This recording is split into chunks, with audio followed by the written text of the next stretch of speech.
ওনার restaurant নিয়ে একটা article লিখছি। এই মহিলা কোত্থেকে এসেছে, কেন এসেছে?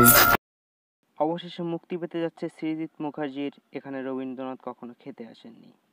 মোহাম্মদ নাজিমুদ্দিনের গল্পে রবীন্দ্রনাথ কখনো খেতে আসেননি মুক্তি পেতে যাচ্ছে 13ই আগস্ট। পূর্বে মোশাররফ করিম এবং চঞ্চল চৌধুরী থাকার কথা থাকলেও পরে তারা থাকতে পারেননি। অনির্বাণের সাথে এখানে আছে অঞ্জন দত্ত এবং রাহুল বোস, আর সেই সাথে মুস্কান জাবেরী রূপে আছে আজমেরি হক বাঁধন।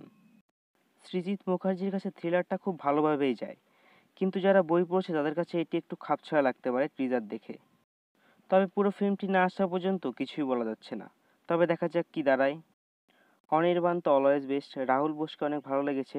অঞ্জন দত্তের কিছু ক্লিপ দেখে মনে হচ্ছে অঞ্জন দত্ত জাস্ট ফাটিয়ে দিয়েছেন, তবে টিজার দেখে মনে হচ্ছে একদম ফাটিয়ে দিয়েছেন তিনি। কিন্তু আজমেরি হক বাঁধনকে আমার তেমন একটা যায়নি মুস্কান জাবেরির সাথে। তবে বইতে আমরা মুস্কান জাবেরির ডিটেলিং যেভাবে পাচ্ছিলাম, হয়তো এখানে সেভাবে পাবো না, কারণ এখানে তাকে খুব খাপছাড়া লেগেছে। 13ই আগস্ট ফিল্মটি আসা পর্যন্ত ভালো থাকবেন।